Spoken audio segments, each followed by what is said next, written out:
ಎಲ್ಲರೂ ನಾವೆಲ್ಲ ಹೊಟ್ಟೆ ತುಂಬಿರೋರಿಗೆ ಹೊಟ್ಟೆ ಹಸು ಬಗ್ಗೆ ಗೊತ್ತಿರಲ್ಲ. ಸರ್ಕಾರದ ಕಡೆಯಿಂದ ಏನ್ ಕೊಟ್ಟಿದ್ದೀರಾ ಸ್ವಾಮಿ?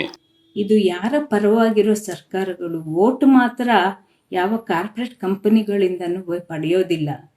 ಅಫ್ಕೋರ್ಸ್ ಅವ್ರ ಹತ್ರ ದುಡ್ಡು ತಗೊಳ್ತವೆ ಅನ್ನೋದು ಬೇರೆ ಪ್ರಶ್ನೆ. ಆದರೆ ವೋಟ್ ಮಾತ್ರ ನಮ್ಮ ಜನರಿಂದಾನೇ ಬೇಕು, ನಮ್ಮ ದುಡಿಯೋ ಜನರಿಂದಾನೇ ಬೇಕು ವೋಟು. ರಿಕ್ವೆಸ್ಟ್, ಇದಕ್ಕೆ ಬೆಸ್ಟ್ ಪರ್ಸನ್ ಟು ಆನ್ಸರ್ ಅಂದರೆ ಕೃಷ್ಣ ಬೈರೇಗೌಡರೇ ಇದಕ್ಕೆ ಉತ್ತರ ಹೇಳಬೇಕು. ಮಾನವೀಯತೆ ಪ್ರಕಾರ ನೋಡೋದಾಯ್ತು ಅಂದರೆ ಕರಳು ಚುರ್ರತ್ತೆ. ಅದು ಎಂಥವ್ರಿಗೆ ಆಗಲಿ ಆ ಥರ ಒಂದು ಬದುಕೋದಿದೆಯಲ್ಲ, it is not very easy.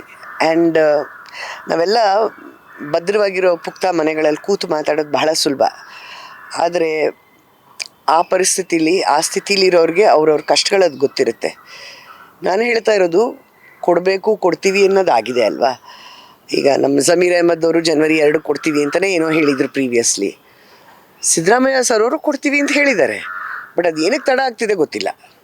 So ಕೊಡೋದೇ ಸತ್ಯ ಅಂದಮೇಲೆ ಅದನ್ನು ಪ್ರೊಲಾಂಗ್ ಮಾಡಿ ಡಿಲೇ ಮಾಡ್ದಲೇ ಇರೋದಕ್ಕಿಂತ ಅವರು ತೊಳಲಾಟಗಳು ಬಳಲಾಟಗಳು ನೋಡಿ ಬೀದಿ ಪಾಲಾಗಿರೋದು ನೋಡಿ ಆದಷ್ಟು ಬೇಗ ಸಾರ್ಟ್ ಔಟ್ ಮಾಡಿದ್ರೆ ದ ಬೆಸ್ಟ್ ಅಂತ ಅನಿಸುತ್ತೆ. ಬಿಕಾಸ್ ನಾವೆಲ್ಲ ಹೊಟ್ಟೆ ತುಂಬಿರೋರಿಗೆ ಹೊಟ್ಟೆ ಹಸು ಬಗ್ಗೆ ಗೊತ್ತಿರಲ್ಲ.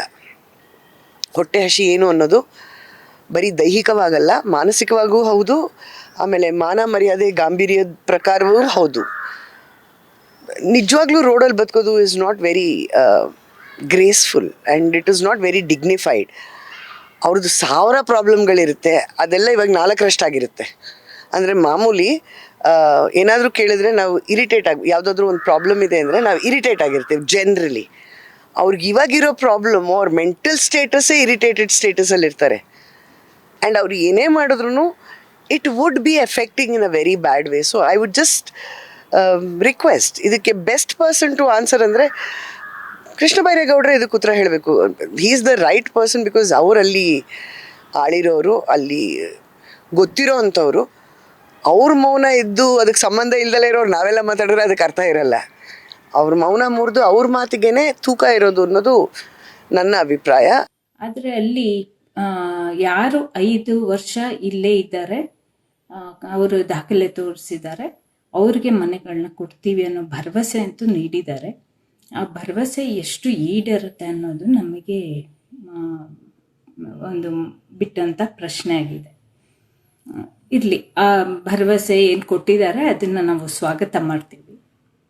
ಅದು ಆ ಭರವಸೆನ ಪೂರೈಸ್ತಾರೆ ಅನ್ನೋ ನಂಬಿಕೆ, ವಿಶ್ವಾಸದೊಂದಿಗೆ ನಾವು ಅದನ್ನು ಸ್ವಾಗತ ಮಾಡ್ತಾ ಇದ್ದೀವಿ.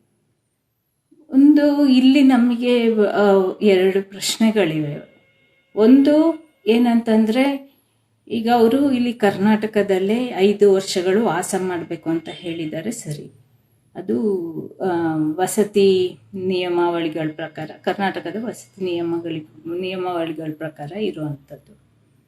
ಆದರೆ ಇಲ್ಲಿ ಫಕೀರ್ ಕಾಲೋನಿ ಇರ್ಬೋದು ಅಥವಾ ಕೋಗಿಲು ಕಾಲೋನಿನಲ್ಲಿ ಇರೋರೆಲ್ಲ ವಲಸೆ ಕಾರ್ಮಿಕರು ಅಂತ ಸರ್ಕಾರನೇ ಹೇಳಿದೆ.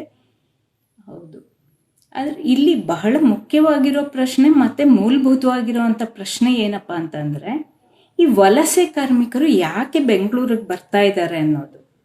ಬಹುಶಃ ಸರ್ಕಾರ ಈ ವಲಸೆ ಕಾರ್ಮಿಕರ ಪ್ರಶ್ನೆಯನ್ನು ಅಡ್ರೆಸ್ ಮಾಡಿದರೆ, ಇದನ್ನು ಕೈಗೆತ್ಕೊಂಡು ಅವರಿಗೆ ಸರಿಯಾದಂಥ ಒಂದು ಸೌಕರ್ಯಗಳನ್ನ ಕೊಟ್ಟರೆ ಯಾರೂ ಬೆಂಗಳೂರಿಗೆ ಅವರ ಊರುಗಳಿಂದ ವಲಸೆ ಇಲ್ಲಿಗೆ ಬರೋದಿಲ್ಲ.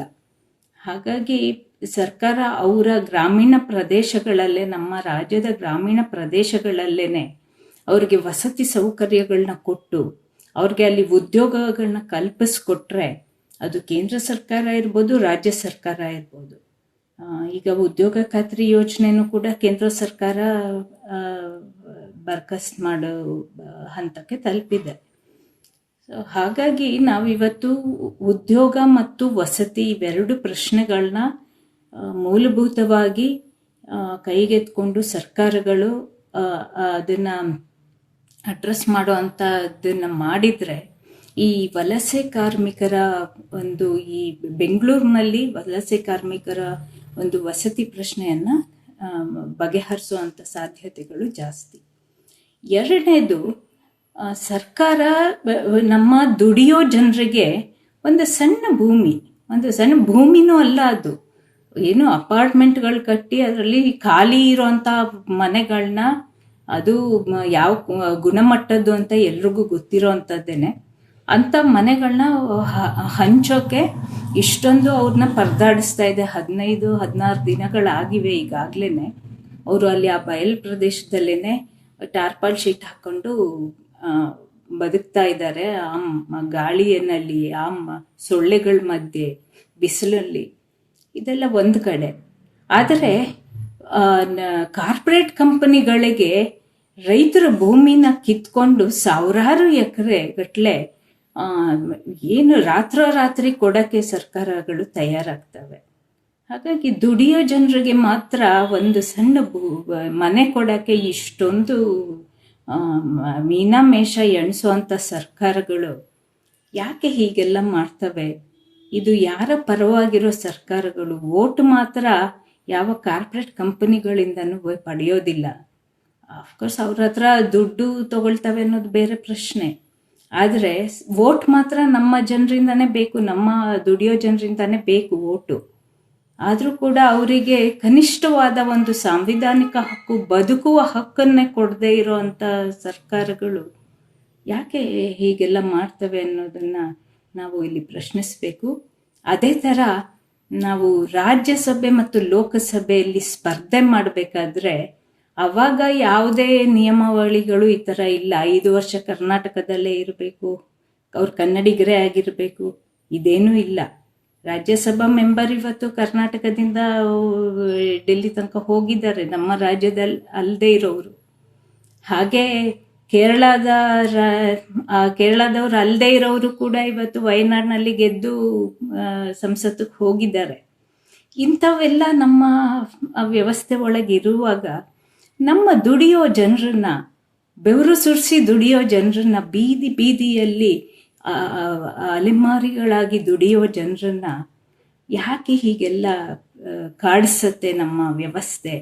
ಇದು ಯಾರ ಪರವಾಗಿರೋ ವ್ಯವಸ್ಥೆ? ಇದು ದುಡಿಯೋ ಜನರ ಪರವಾಗಿರೋ ವ್ಯವಸ್ಥೆನ?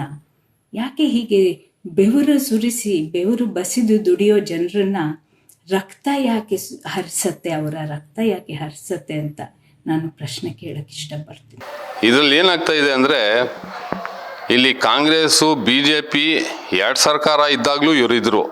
ಅಲ್ಲಿ ಜನ ಆಧಾರ್ ಕಾರ್ಡ್ ಇದೆ, ID ಕಾರ್ಡ್ ಇದೆ, ರಾಷನ್ ಕಾರ್ಡ್ ಇದೆ, ಪ್ಯಾನ್ ಕಾರ್ಡು ಅಲ್ಲಿಂದ ಇದೆ, ಆಮೇಲೆ ಅಲ್ಲಿ ಒಂದು ಲೆಟ್ರು ಕೊಟ್ಟಿದ್ದಾರೆ ಅವರು, ಅದನ್ನು ಇಟ್ಕೊಂಡು ಜನ ಇದು ಮಾಡ್ತಾ ಇದೆ. ಈ 2 ಪಕ್ಷಗಳು ಸೇರಿ ಈ ಮಾಡ್ತಾರೆ ಅಂತ ಕುತಂತ್ರ ಅಂತ ನಮಗೆ ಅನಿಸ್ತಾ ಇದೆ. ಯಾಕಂದರೆ ಅಲ್ಲಿರೋ ವಾಸಿಗಳು ಭಾಳಷ್ಟು ಜನ ಪಾಕಿಸ್ತಾನದಿಂದ ಬಂದಿದ್ದಾರೆ, ಯಾವ್ಯಾವುದೋ ದೇಶದಿಂದ ಬಂದಿದ್ದಾರೆ ಅಂತ ಏನೇನೋ ಮಾತಾಡ್ತಾ ಇದ್ದಾರೆ. ಅಲ್ಲಿಂದ ಬರಕ್ಕೆ ಬಿಟ್ಟಿದ್ದು ಯಾರು ಸ್ವಾಮಿ? ನೀವೇ ತಾನೇ. ಅಲ್ಲಿ ಯಾರು ಆ ಥರ ಜನ ಇಲ್ಲ ಅಂತಾನೂ ಭಾಳಷ್ಟು ಜನ ಹೇಳ್ತಾ ಇದ್ದಾರೆ. ಅಲ್ಲೂ ಸರ್ವೆ ಆಗಬೇಕು, ಸರ್ವೆ ಮಾಡಲಿ. ಈಗಿರೋ ವಿಷಯ ಏನಂದರೆ, ಅಲ್ಲಿ ಜನಕ್ಕೆ ತೊಂದರೆ ಕೊಟ್ಟರಲ್ಲ, ಇದು ಎಷ್ಟು ಮಟ್ಟಿಗೆ ಸರಿ ಅಂತ.